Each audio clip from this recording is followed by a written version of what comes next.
Hey guys, welcome to my channel. Today we are going to paint a pumpkin house. Timestamps and a full list of all the supplies I used are in the video description. Let's start with the background. First I apply water to the page so that I can have nice soft edges later on. Also, when I take the time to really saturate the page with water, I have a longer time to work with the pigment later on. I start out by applying some purple pigment to the page and let it bleed. I'm helping the pigment to move on the page a bit because it can be quite tricky to get the right shape that you envision without doing so. I am making sure that there are no water puddles on the page when I apply the pigment, so that I still have full control over the pigment and where it goes, and it also will result in really weird patterns which I don't want for this painting.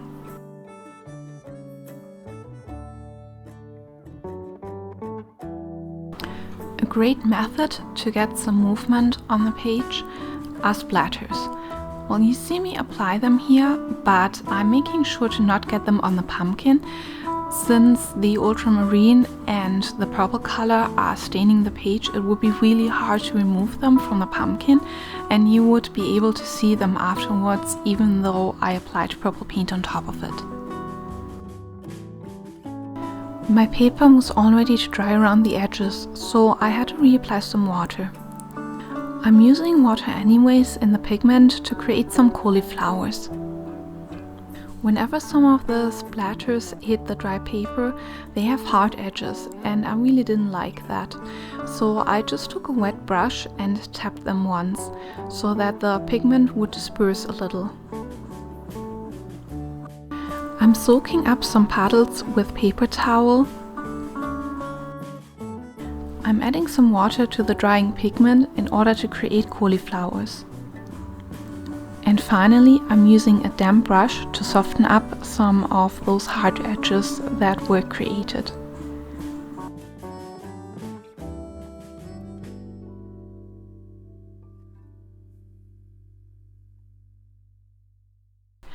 And now I am going to do the exact same to the other side of the pumpkin.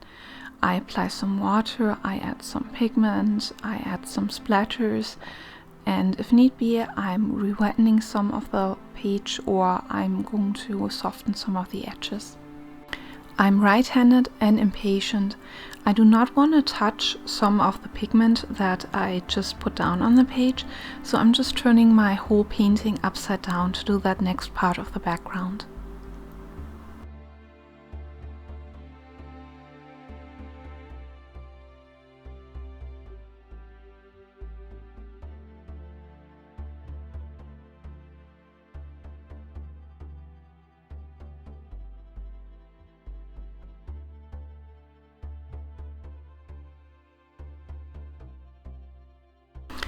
In order to do those splatters, I can just tap the brush against my other hand, or I can tap the brush with my finger.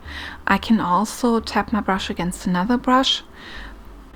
If some of the splatters go in areas where I do not want them to be, I can soak them up with a paper towel immediately.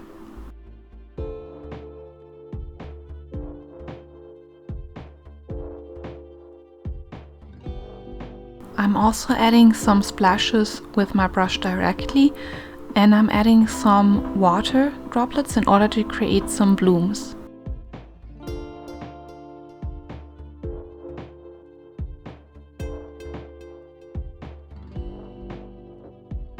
Once the background dried completely, I can go in with a damp brush and remove some of those stains and clean up some of those edges. I loosen up the pigment with my damp brush, trying to remove as much of it as possible. I just soak it up with a paper towel, and those clean edges can really make a difference on a finished painting.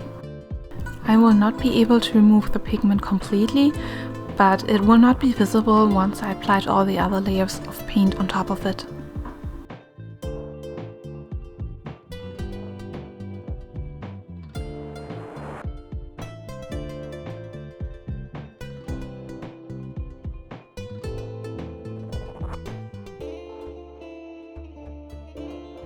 With the underpainting, you define the light and the dark areas of your painting. So I'm applying a very, very light mixture for the stem and for the pumpkin. When you do work with an underpainting, it will make the next layers of color pop even more. I add some more pigment to the darker areas of the stem and just let it bleed.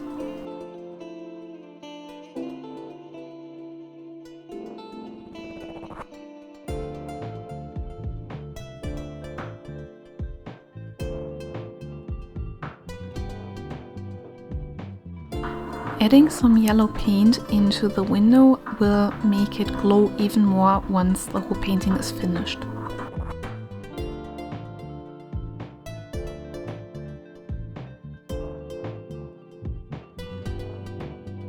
I do not want to create any hard edges on the pumpkin in this area, so I'm adding some water to a pretty wide area, and I don't mind if some of the pigment bleeds in the area outside of the door. The window and door will both get a darker shadow around them anyways. If I accidentally created a hard shadow there because the area I did at water tune wasn't wide enough, I can still add a bit of water later and just let it bleed in that area a bit. While the stem is still wet, I add a bit more pigment there.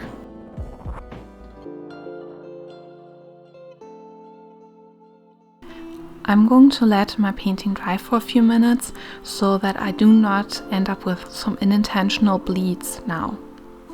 I work section by sections with the next part of the underpainting because I need some time to work on it and this paper really dries fast.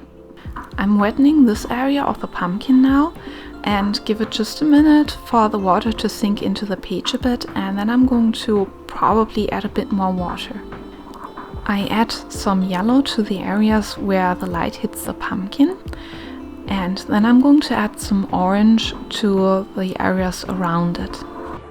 I'm working wet in wet here, so when I apply the orange pigment, I let it bleed into the yellow pigment. All of my brush strokes go in one direction to make it easier for myself to create the illusion of death.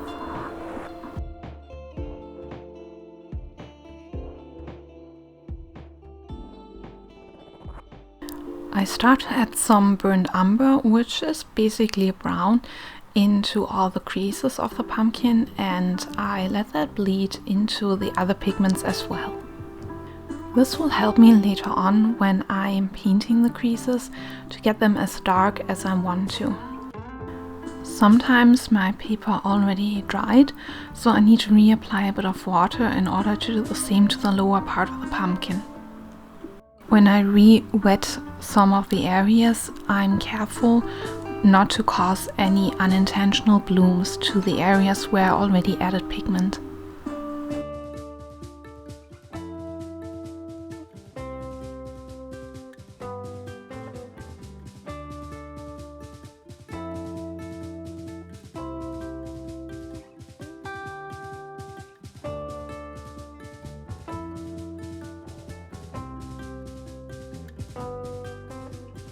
Sometimes I just need to fix some of those hard edges that unintentionally happened by just adding some more water with a damp brush.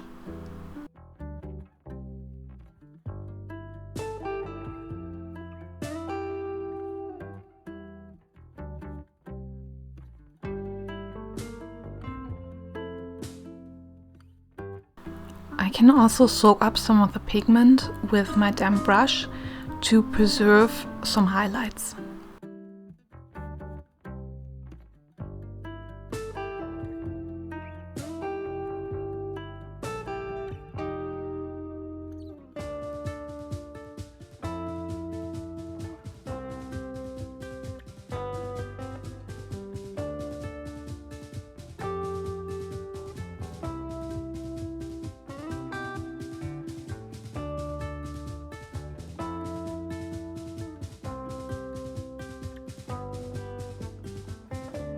I like to let it dry to minimize the risk of me touching it with my hand while I'm painting the next section.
Once again, I'm cleaning up my lines a bit with a damp brush and a paper towel.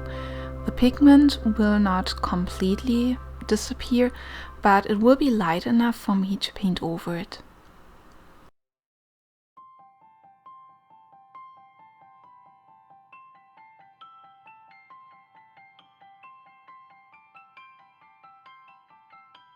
Now we're moving on to the center area of the pumpkin. Both sides of the area that I painted before are dry enough for me to touch them and not disturb the pigment. I add some yellow to the center of the section of the pumpkin, then I go in with the orange, just like I did before. And I don't really need any of the burnt umber because I already did paint all the creases before. But if need be, I can definitely darken those areas again with burnt umber. At this point, I'm leaving the shadow near the bottom of the pumpkin by the door a bit lighter because it's easier to tell how dark it should be later on. The door and window will have a shadow all around to help them stand out.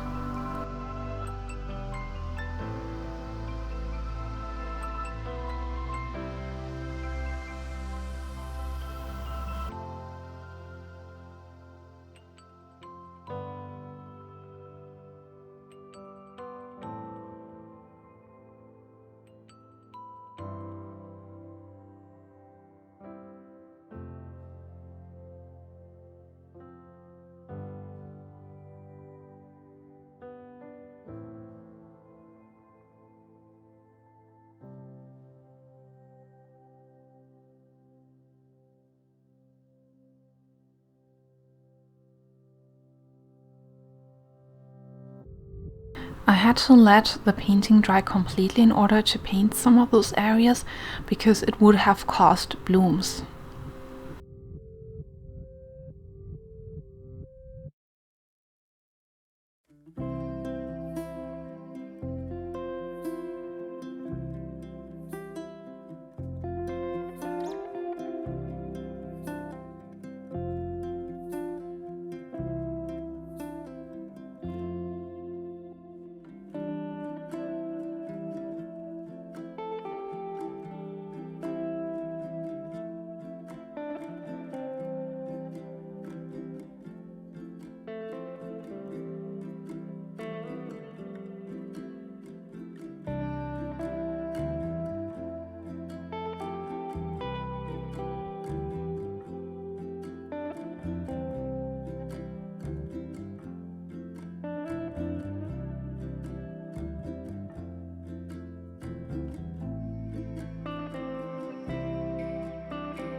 The next step in the painting process is to add some colors to the painting. I use a really bright orange to make the pumpkin pop on the purple background. I paint the orange on dry paper, and I use a damp brush later on to get the pigment moving a bit in the direction that I wanted to, and also to have soft edges. If I would wetten that whole section of the pumpkin, it would probably cause some blooms and it would move some of the pigment from the first layer.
The center of the stem is in the shadow, and therefore I need to make it appear pretty dark.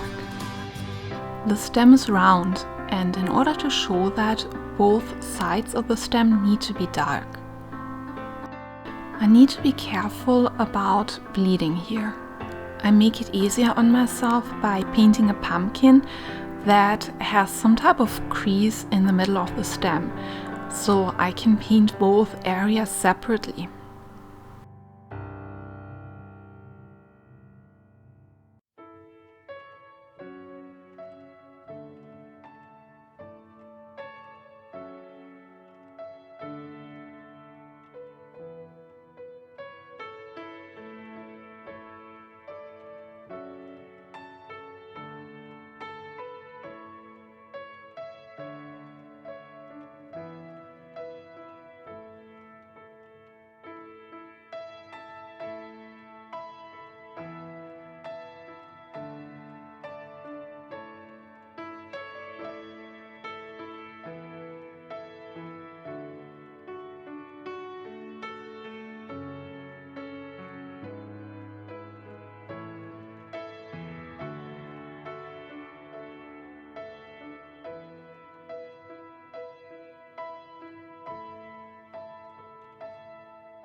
In order to create depth here with this pumpkin, I need to darken up 3 areas. I need to darken the lower area of the pumpkin. I need to darken up the upper area of the pumpkin where the stem is. And then I will paint in a shadow right behind those creases. I'm using a mix of burnt umber and cadmium orange for it.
The shadows I just painted need some time to dry, so I'm using the time to work on some details.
In order to give the pumpkin some depth, I'm painting in some shadows right after every crease.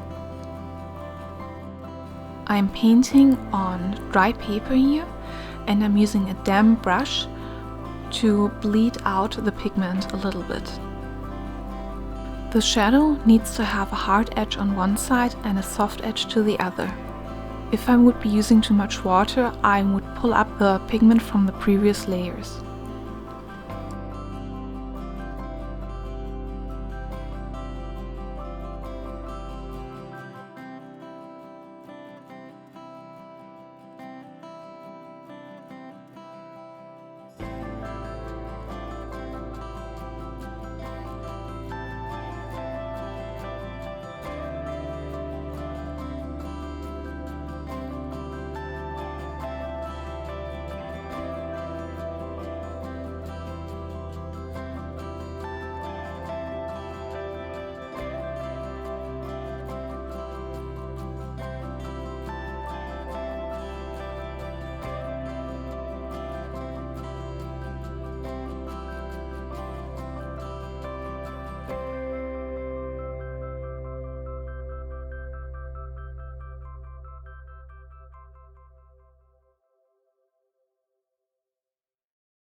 In order to have a cohesive painting, I will paint in a purple door and purple shutters.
Once everything is dry, I can work on the last details.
Thank you for watching my video. Please like and subscribe, and I will see you in another video.